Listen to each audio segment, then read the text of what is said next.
Vaccine लेने के बाद संक्रमित होने वाले अधिकतर लोगों में सिर्फ तेज बुखार जैसे लक्षण दिखे, किसी को भी गंभीर बीमारियों से नहीं जूझना पड़ा, जो राहत की बात है।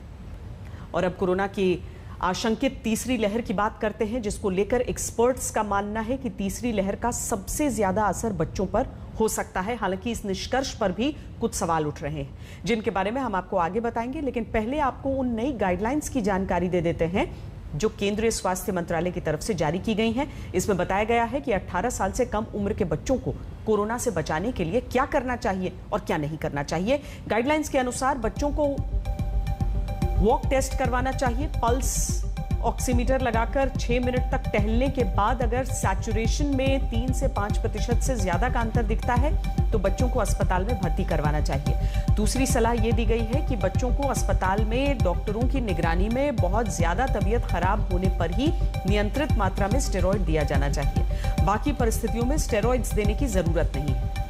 साथ ही यह भी कहा गया है कि 5 साल से कम उम्र के बच्चों को मास्क पहनने की भी जरूरत नहीं है। जाहिर है, जिस तरह तीसरी लहर से बच्चों के सबसे ज्यादा प्रभावित होने का खतरा बताया जा रहा है, उससे सरकारें भी सावधान हो गई हैं। लेकिन क्या वाकई तीसरी लहर में बच्चे सबसे ज्यादा शिकार बनेंगे?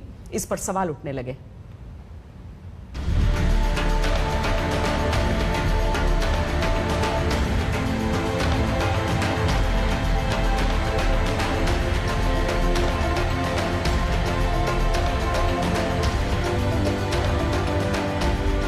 जब दूसरी लहर अपने पीक पर थी, तभी से तीसरी लहर के खतरे का अलार्म बजने लगा और कहा गया कि तीसरी लहर के सबसे बड़े शिकार बच्चे होंगे।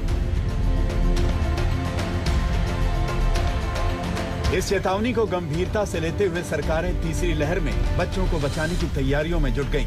अस्पतालों में बच्चों के आईसीयू बनने शुरू हो गए। दिल्ली और पटना के एम्स अस्पतालों में बच्चों पर वैक्सीन के क्लिनिकल ट्रायल्स भी शुरू कर दिए गए, जिसमें 2 साल के बच्चों को ट्रायल डोज दी जानी है। जैसे कि आप लोग देख रहे हैं कि कोरोना महामारी में कितनी ज्यादा परेशानी फैल रही है, ऐसे में मैं आपसे कुछ शेयर करना चाहती हूँ कि बच्चों को वैक्सीनेशन लगना बहुत जरूरी है। अगर इनको स्कूल जाने से पहले अगर बच्चों को वैक्सीनेशन लग जाती है, जैसे कि आप मेरी बच्ची देख रहे हो, ये 7 साल की है, अगर इस बच्ची को वैक्सीनेशन लगी होगी तो जब ये स्कूल जाएगी तो हमारे मन में कम से कम डर थोड़ा कम होगा।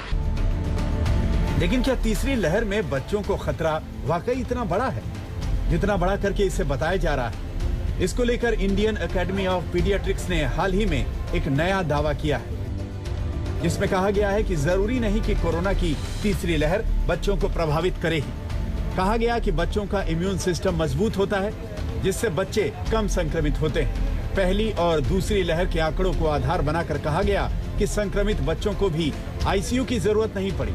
अगर कोरोना की तीसरी लहर आती है तो कमजोर इम्यूनिटी वाले बच्चे ही संक्रमित हो सकते हैं। इस दावे का एक आधार ये भी है कि दोनों लहरों में जितने लोग अस्पताल में भर्ती हुए, उसमें से 2.5% ही 18 या उससे कम उम्र के थे, जबकि देश की आबादी में इस आयु वर्ग की हिस्सेदारी करीब 40% है। इंडियन एकेडमी ऑफ पीडियाट्रिक्स के इन दावों की पुष्टि दिल्ली के एम्स के डायरेक्टर रणदीप गुलेरिया ने भी की है।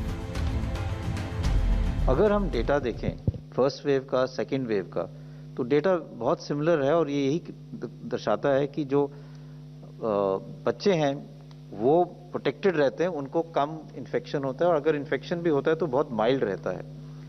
और ये वायरस तो वही है, वायरस तो चेंज नहीं हुआ है, तो इसलिए ऐसा कोई लक्षण, ऐसा कोई इंडिकेशन नहीं है कि जो थर्ड वेव है उसमें बच्चों में ज़्यादा होगा।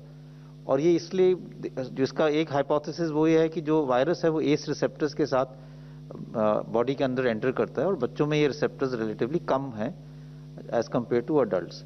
ये एक हाइपोथेसिस है कि बच्चों में क्यों कम देखा जाता है।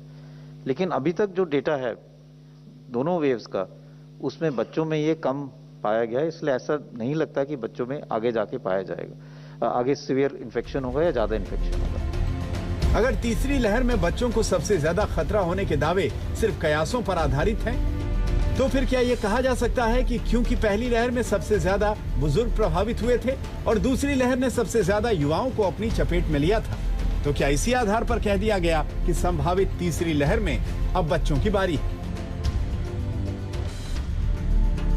बच्चों पर असर को लेकर संदेह जताया जाना शुरू हो गया है, लेकिन देश में तीसरी लहर आएगी, इसको लेकर कोई संदेह नहीं है। ये भारत में अक्टूबर तक हिट कर सकती है। केंद्र सरकार के प्रमुख वैज्ञानिक सलाहकार भी इसको लेकर वार्निंग दे चुके हैं।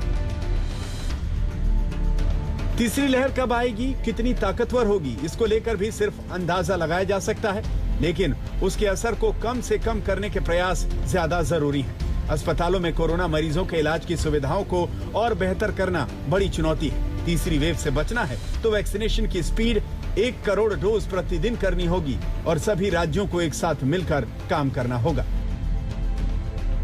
सिर्फ अस्पताल बना देना या फैसिलिटी को बना देना एक कदम है, उसके अलावा बहुत सारे कदम लेने होंगे।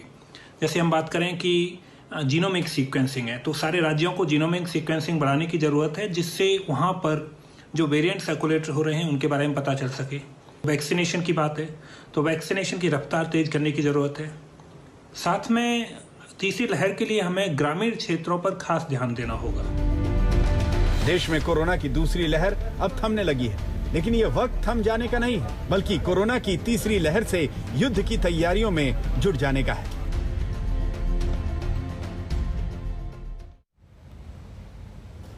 जरूरी है